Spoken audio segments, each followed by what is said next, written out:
Chid, The Revolution Begins by Woode-Smith. This short story was written in 2014, back when I was in high school. It was interesting rereading it and seeing how I've improved. From a world building perspective, I think it's interesting to see this industrial orc world that I started to develop in high school, and I hope you enjoy listening.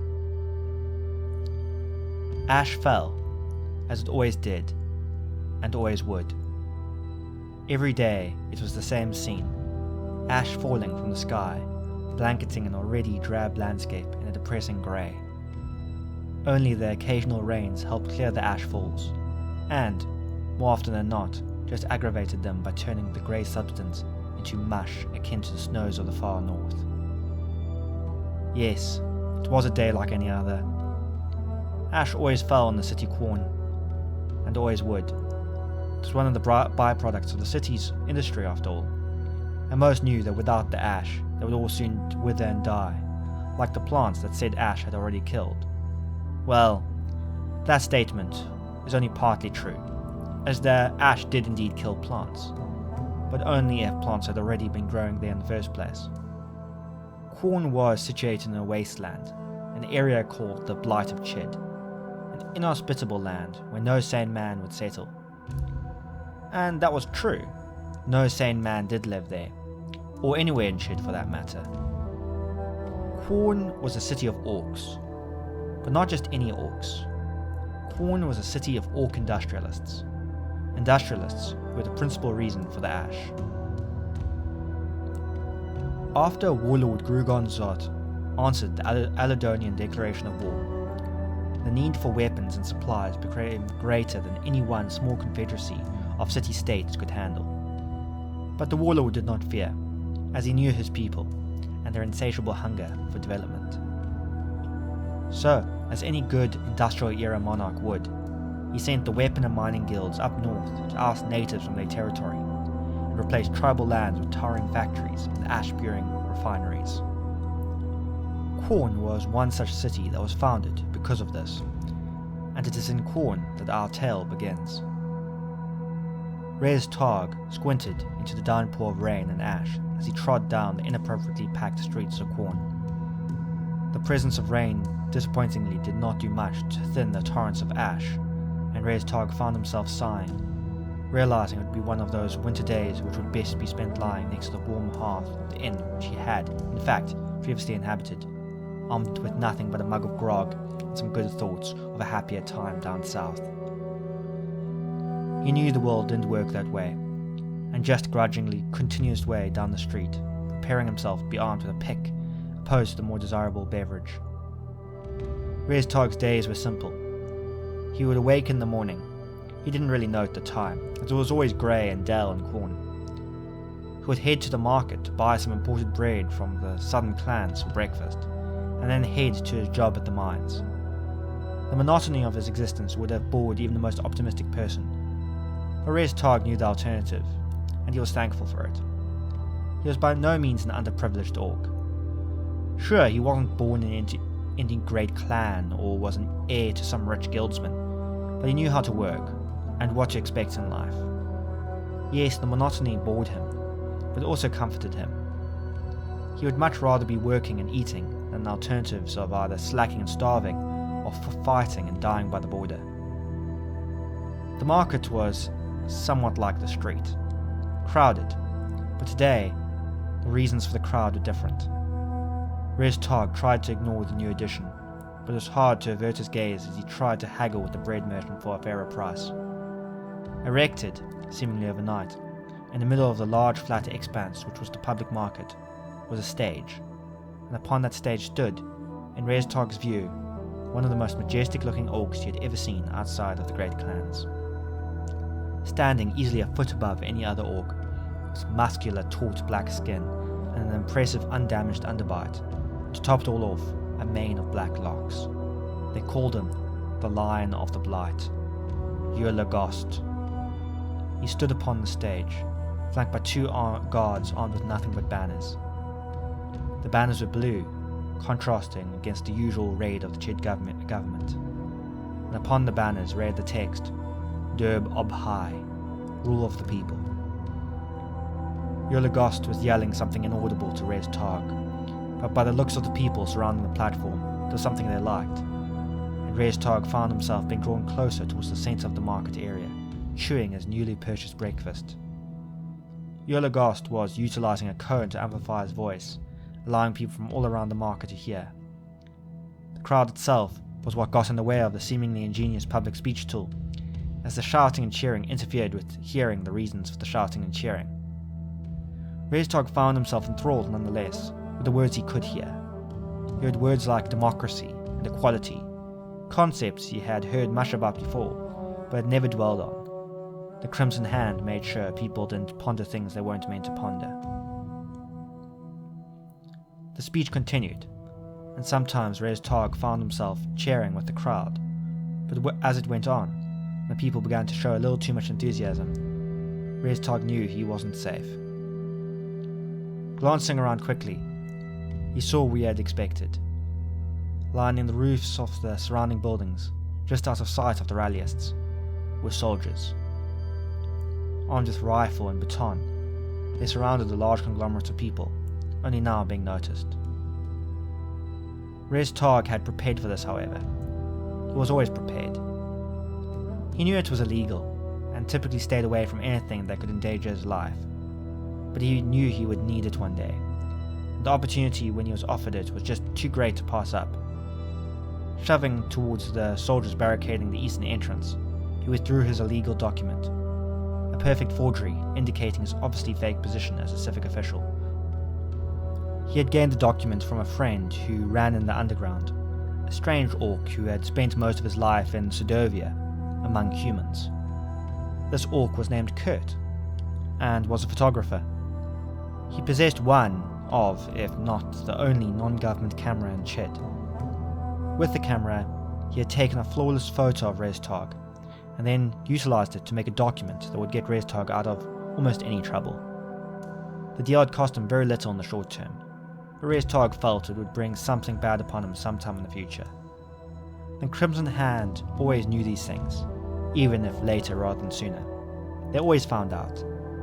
Flashing his papers to the officer, he was allowed past, and just in time as he heard the crack of rifle fire and smelt the scent of gunpowder and sulphur mixed with the acrid odour of the wet ash.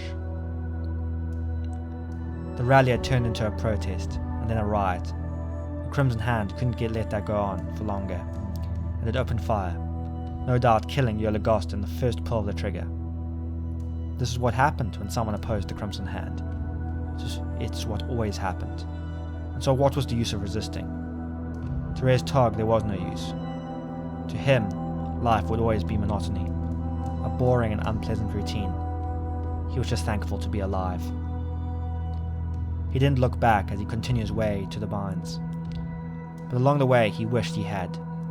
Every morning he passed this building, and every morning he regretted it. The Crimson Hand office was imposing, to say the least, as it stood towering over the neighbouring buildings, casting a long shadow over the already dark and depressing city.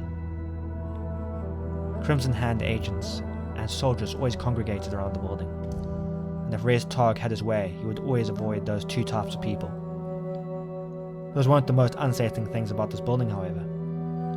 Inlaid upon the entire sheer black wall, creating a living image upon stone, were the screaming, sculptured faces of the now dead. This was the Wall of Blight, a reminder to all orcs that no matter how bad they think their lives might be, it's not the state's fault, but the fault of elves and humans who created the Blight and the wasteland. But Res Targ didn't really care about the history, but he did feel that it did its purpose, to create fear. Hastening his pace, he tramped onwards towards the mines, avoiding the suspicious glares of guards and soldiers as he crossed over a military baseline, marking off the area between the mining and the workers' districts. Upon entering the small checkpoint, Res Targ was not surprised to see many familiar faces from the protest lined up against the wall. He averted his gaze, but could still see the uncovered faces stare at him, hoping, pleading as he passed, as if he could do something.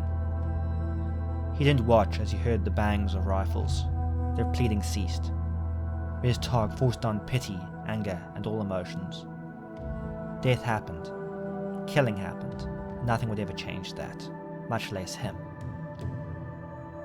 The coal mines were as they always were, a doorway into a mountain which was supposedly filled with black rocks which made fire hotter. Targ had been working at this mine for most of his life. He had worked there, grown up there, lost friends and family there. His years of work and surveying said work had paid off, and he knew it as he received one of the rare promotions seen in Corn. Miners were typically all the same. Orcs who went underground to go chip at rocks and hopefully get something useful out of them. But through showing himself as useful, the Overseer decided that Targ's unusual intelligence would be better suited for other things.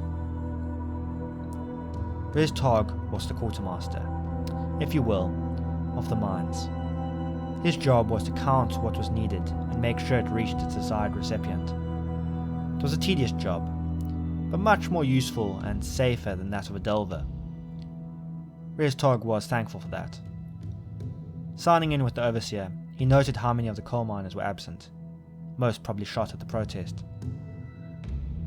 Fighting down any sort of emotion at the loss of colleagues, he continued to his workstation, where he began sorting through the tools necessary for the miners' daily work. After outfitting the correct kit of a pick, some chargers, and some life support gear, he placed the supplies upon a sleigh, which he then shoved off into the tunnel to be retrieved by some hot and thirsty miner.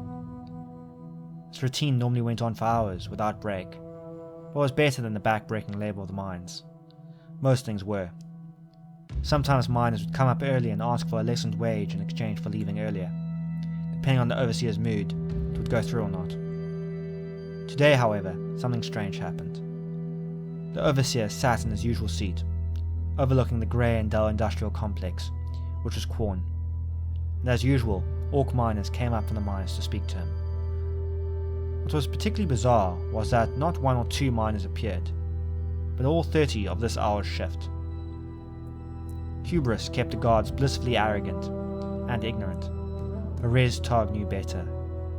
Something bad was about to happen, something which he didn't want to be a part of.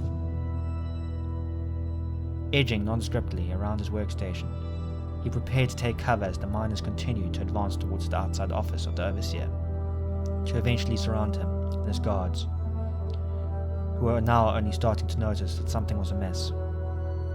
It happened all at once. As the Overseer opened his mouth to deliver a snide comment to the supposed leader of the miners, he was shot. The previously unarmed miner had been carrying a pistol, God knows where he found it. Regardless, he had just killed the Overseer, Targ's employer. So did this mean the workday was over? The guards fell as quickly as their boss, dying agape as their haughtiness was crushed by the heavier substance of a steel ball. Targ could see everything as it unfolded. Workers killing their oppressors, and oppressors killing the workers. More guards charged in, but the workers, now armed with the heavier rifles of their previous rulers, fought back. Blood sprayed and bullets flew, as cartridges emptied. Some turned to close combat, utilizing their rifle pistol as a club, but only few succeeded in that endeavor. Many preferred to embrace the more bestial side of their nature, using their fangs or underbites to rend the flesh of their enemies. Eventually, the conflict trickled down as the fighting poured over into the military camp. Targ took this opportunity to leave the now abandoned coal mine, gliding cautiously over the now corpse-covered ground as ash continued to fall, moulding with the puddles of blood to create a slimy red mush. Stepping carefully along the way, he finally passed the now slaughtered military camp. The city burned as he walked. Houses crumbled, and people screamed. Gunfire sounded in the distance, and both rebels and soldiers fought in the streets. Targ ignored both as he made his journey home. He didn't concern himself with the conflict. He didn't concern himself with the fact that the now burning Crimson Hand building was being draped over by the blue banners of Riot, now a martyr. He didn't concern himself with the fact that the chanting could be heard all around the city. Derb ob high. As he walked, Targ knew that Chid was changing. He knew that the world was changing. But he also knew that people would never change.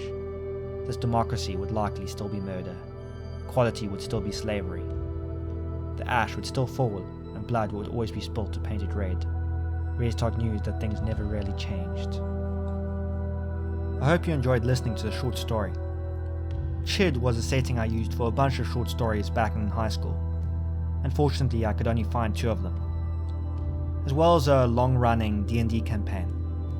I love the setting and may return to it in the future. Please let me know what you thought in the comments, and make sure to help the algorithms notice my story by liking and subscribing. Thank you for listening, and I can't wait to see you next time.